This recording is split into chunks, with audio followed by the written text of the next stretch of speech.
के सबसे अशांत समुद्री रास्तों में से एक लाल सागर और अदन की खाड़ी, जहां चीनी नौसेना अपनी धमक बढ़ा रही है और समुद्री डाकू अंतरराष्ट्रीय जहाजों को बंधक बना रहे हैं। ठीक उसी दौर में दुनिया की सबसे ताकतवर नौसेनाओं में से एक इंडियन नेवी की कमान सौंपी जाती है एक ऐसे जाबाज को जिसकी रगों में मध्य प्रदेश के विंध्य क्षेत्र की माटी का खून दौड़ रहा है। जी हाँ, हम बात कर रहे हैं एडमिरल दिनेश कुमार त्रिपाठी की। सैनिक स्कूल की रीवा की चार दीवारी से निकल देश के 26वें नौसेना प्रमुख बनने तक का उनका सफर और उनके कार्यकाल के वो ऐतिहासिक फैसले जिन्होंने वैश्विक मंच पर भारत की समुद्री ताकत का लोहा मनवाया। आज विंध्य फर्स्ट के स्पेशल एक्सप्लेनर में हम समझेंगे एडमिरल दिनेश कुमार त्रिपाठी के उस 40 साल के कैरियर और उनके कार्यकाल के उन बड़े कामों जिसने भारतीय नौसेना का भूगोल बदला। 15 मई 1964 को जन्मे दिनेश कुमार त्रिपाठी की सैन्य यात्रा की नींव हमारे अपने विंध्य क्षेत्र में पड़ी। जुलाई 1973 में उन्होंने सैनिक स्कूल रीवा में दाखिला लिया। रीवा की सी माटी ने उन्हें अनुशासन, नेतृत्व और देश प्रेम का पहला पाठ पढ़ाया। यहाँ से पास आउट होने के बाद वे नेशनल डिफेंस एकेडमी पहुंचे। 1 जुलाई 1985 को वो ऐतिहासिक दिन आया जब उन्हें भारतीय नौसेना की एग्जीक्यूटिव ब्रांच में कमीशन किया गया। दिनेश कुमार त्रिपाठी सामान्य सैन्य अधिकारी नहीं थे। उन्होंने नौसेना की सबसे जटिल विधाओं में से एक कम्युनिकेशन और इलेक्ट्रॉनिक वॉरफेयर में विशेषज्ञता हासिल की। यह वो दौर था जब नौसेना डिजिटल और तकनीकी रूप से अपग्रेड हो रही थी और त्रिपाठी जी इस बदलाव का चेहरा बने। एक नौसेना अधिकारी की असली परीक्षा समंदर की लहरों पर होती है। दिनेश कुमार त्रिपाठी ने नौसेना के फ्रंट लाइन युद्धपोतों की कमान संभाली। उन्होंने मिसाइल क्राफ्ट आईएनएस विनाश, guided missile corvette INS Kirch और घातक मिसाइल फ्रिगेट आईएनएस त्रिशूल के कमांडर के रूप में काम किया। लेकिन उनकी क्षमता सिर्फ जहाजों चलाने तक सीमित नहीं रही, वे एक बेहतरीन रणनीतिकार भी थे। उन्होंने director general of naval operations के रूप में देश की समुद्री सुरक्षा की पल पल की रणनीतियां बनाई। इसके बाद उन्होंने मुंबई स्थित वेस्टर्न नेवल कमांड के कमांडर इन चीफ का पद संभाला।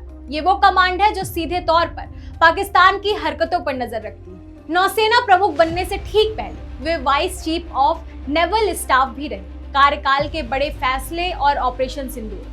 30 अप्रैल 2024 को एडमिरल दिनेश कुमार त्रिपाठी ने भारतीय नौसेना के 26वें प्रमुख के रूप में कार्यभार संभाला। उनका कार्यकाल सिर्फ प्रशासनिक नहीं बल्कि रणनीतिक रूप से भी बेहद आक्रामक रहा। सबसे पहला बड़ा कदम, पाकिस्तान पर आर्थिक और सैन्य दबाव। अप्रैल 2025 में जब जम्मू कश्मीर के पहलगाम में एक बड़ा आतंकी हमला हुआ तो भारत सरकार ने पारंपरिक रास्तों से अलग हटकर जवाब देने का फैसला किया। एडमिरल त्रिपाठी ने नेतृत्व में भारतीय सेना ने ऑपरेशन सिंदूर लॉन्च किया। इसके तहत भारतीय नौसेना के पूरी कैरियर बैटल ग्रुप को उत्तरी अरब सागर में पाकिस्तान की समुद्री सीमा के बिल्कुल करीब तैनात कर दिया गया।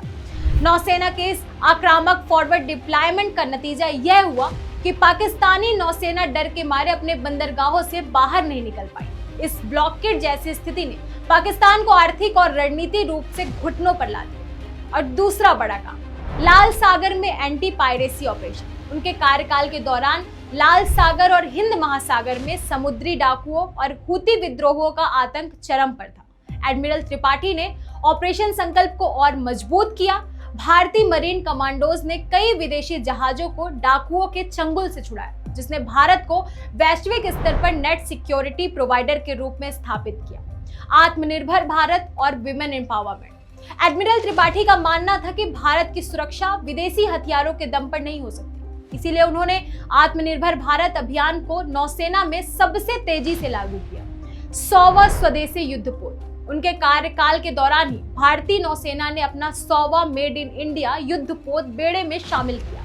प्रोजेक्ट 751 को रफ्तार। 43,000 करोड़ रुपए के इस मेगा प्रोजेक्ट के तहत देश में ही आधुनिक पनडुब्बियों के निर्माण को उन्होंने नई गति दी। आईएनएस विक्रांत को किया पूरी तरह तैयार। भारत के सबसे पहले स्वदेशी विमान वाहक पोत आईएनएस विक्रांत को हर तरह के लड़ाकू विमानों के संचालक के लिए उनके कार्यकाल में ही पूरी तरह कॉम्बैट रेडी बनाया गया। इसके साथ ही एडमिरल त्रिपाठी ने नौसेना के इतिहास में एक और बड़ा रिफॉर्म किया। उन्होंने नौसेना के हर कैडर और हर विंग में महिला अधिकारियों की एंट्री और उनकी कमांडिंग भूमिकाओं को बढ़ावा दिया। आज अगर भारतीय नौसेना के जहाजों पर महिलाएं देश की सुरक्षा कर रही है तो उसमें एडमिरल त्रिपाठी की दूरगामी सोच का एक बड़ा हाथ है। लगभग 40 वर्षों की शानदार और बेदाग सेवा के बाद 31 मई 2026 को एडमिरल दिनेश कुमार त्रिपाठी नौसेना प्रमुख के पद से सेवानिवृत्त हुए। लेकिन एक सैनिक कभी थकता नहीं। रिटायरमेंट के तुरंत बाद देश ने उनकी योग्यताओं को देखते हुए उन्हें नेशनल मैरीटाइम फाउंडेशन का चेयरमैन नियुक्त किया, जहां वे आज भी भारत की समुद्री नीतियों को आकार दे रहे हैं। रणनीति बनाने में जितने सख्त और कड़क, अपने जवानों और जूनियर अफसरों के लिए एडमिरल त्रिपाठी उतने ही संवेदनशील और मिलनसार रहे।